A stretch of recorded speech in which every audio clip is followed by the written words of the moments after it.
ओम नमस्कार। मु जानकी पाणिग्राही। आज आम आलोचना करवा किछि घरेलू उपचार उपरे जहा आमर विभिन्न जगार विभिन्न स्थान रे एही गछ को आपण माने देखिथिबे। आमर ओडिया रे विशेष भाव रे आकु केना कहा जाई थाए। एहा साधारण घास बोली कहि थांते। विभिन्न जमी रे खाली पड़िया रे बाड़ बगीचा रे एसबू अनावना भाव रे उठी थाए। आकु के चाष करि न थांते। ये साधारण घास गछ बोली आकु समस्ते चिंता करथांते, किंतु साधारण घास गछ रे असाधारण गुणर अधिकार रही जहा के एपरि फूल फुटी थाए। से फूल फुटी सारला परे आमर जनवरी बेलू फूल फुटी थाए। फूल फुटी सारला परे ता मंजी स्वतःप्रत भाव से आउ थे पड़ी आउ थे वर्षा सीजन हेले वर्षा हैला परे एई गछ उठी थाए।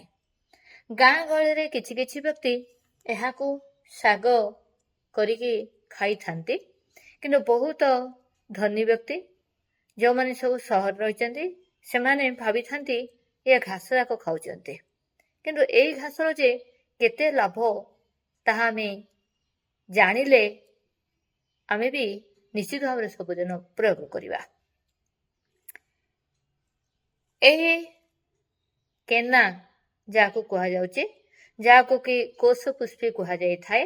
विभिन्न नामकरण निया जाई थाए यार, किंतु आम ओडिया रे विशेष भाव रे केना साग आकु कहा जाई थाए। एही केना सागरे एपरि गुण रही जहा कि आपण उदरजनित समस्त विकृति को दूर करिथाए। आपण गैस्ट्रिक ठीक करथाए, कब्ज पेटरे रही न थाए, बदहजमी आपण हेई न थाए, अजीर्ण आपण दूर होई थाए, आंबळी एकुटी आपण ठीक हो जाई थाए। भोक जो मन होने मंदाग्नि रहउची से भोक होई थाए। देखंतु तो उदरजनित समस्त विकृति दूर हो जाई थाए।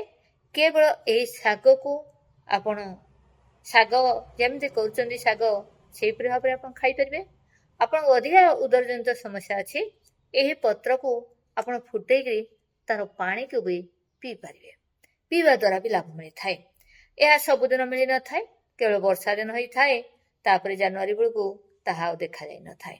किंतु यही गछर पंचांग को जदि आप गछ सहित उपाड़ी ताको सुखेबे, सुखे जदि गुंड कर रखिबे, चूर्ण कर रखिबे, तार गोटे ग्राम रु 3 ग्राम आपण उषुम पानी सहित जदि आप नियमित भाव पियंती ताहले आपण उदर विकार ठीक हवा सहित आपण गैस दूर होई थाए, भोक होई थाए, मधुमेह रे लाभ मिली थाए, मूत्र संबंधित समस्त समस्या दूर होई थाए। ता सहित आपण गुदारे किडनी जदि हिची ताहले आपण गुदारे भूल कहली गुदारे आपणकर किडनी रे पथुरी सृष्टि हिची ताहले पथुरी चूर्ण होइकी आपणकर दूरीभूत हो जाई थाए, नष्ट हो जाई थाए। गुदा जनित समस्त समस्या, मलद्वार जनित समस्त समस्या रू भी आकु आपण लाभ मिली थाए। स्किन डिजीज अच्छी बेसी आपण देह कुंडे होची, काहे कुंडौची आपण जानि पारु नांती। एई पत्र को बाटिक आपण लेप दियंतु, देखिबे आपण कुंडिया दिने 2 दिन भितरे ताहा कमी जाई थाए।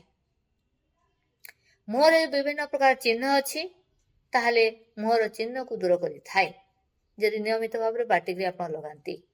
ता सहित आपण मानकर जदि घा होइचे, घा सुखु नहीं ताहले एही पत्र को फुटेकरी पानी रे धुअंतु।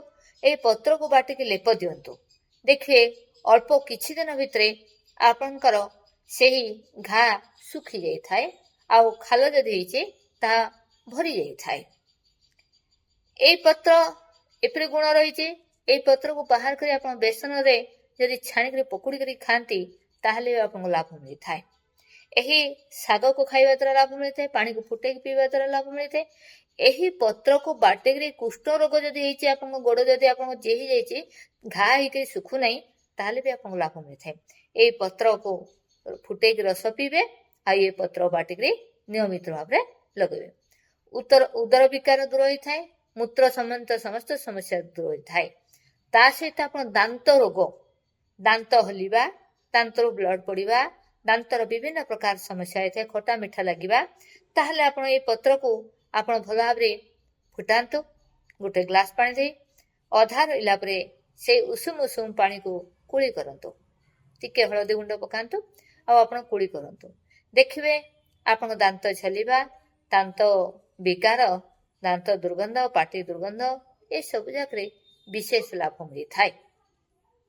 କାଢ଼ା ପିଇବା ଦ୍ୱାରା ଆପଣଙ୍କୁ ଲାଭ ମିଳିଥାଏ। ଆପଣଙ୍କର ଡାଇବେଟିସରେ ବି ଲାଭ ମିଳିଥାଏ। ଆପଣ ଜ୍ୱର ଯଦି ସବୁବେଳେ ରହୁଛି, ଜ୍ୱର ବି ଆପଣଙ୍କ ଦୂର ହୋଇଥାଏ। ଆପଣଙ୍କ ଜଳ ଏ ହେଉଛି ବାତ ନିବାରକ, ତା ସହିତ ଆପଣଙ୍କର ପିତ୍ତ ଶୋଧକ, ଆପଣଙ୍କର ରକ୍ତ ଶୋଧକ, ରକ୍ତକୁ ପ୍ୟୁରିଫାଇ କରିଥାଏ। ତେଣୁ ଏହାକୁ ଆପଣ ସବୁଦିନ ଯେତେବେଳେ ମିଳୁଛି ଆପଣ ପିଅନ୍ତୁ, ଆପଣ ଖାଆନ୍ତୁ, ଦେଖିବେ ଆପଣଙ୍କର ସମସ୍ତ ସମସ୍ୟା ଦୂର ହୋଇଯାଇଥାଏ। ତାହେଲେ ଜାଣିଲେ ତ ଏହି କେନା ଶାଗ, କେନା ଗଛ, କେନା ପତ୍ର ଉପରେ। ତାହେଲେ ଆସନ୍ତୁ ଆମେ ସମସ୍ତେ ଏହି ପତ୍ରକୁ ବ୍ୟବହାର କରିବା, ଆମ ଶରୀରକୁ ସୁସ୍ଥ ରଖିବା, ପେଟ ସମ୍ବନ୍ଧ ସମସ୍ତ ରୋଗକୁ ଦୂର କରିବା। ରହୁଛି ଜାନକୀ ପାଣିରେ। ନମସ୍କାର। ଜୟ ଭାରତ, ଜୟ ହିନ୍ଦ।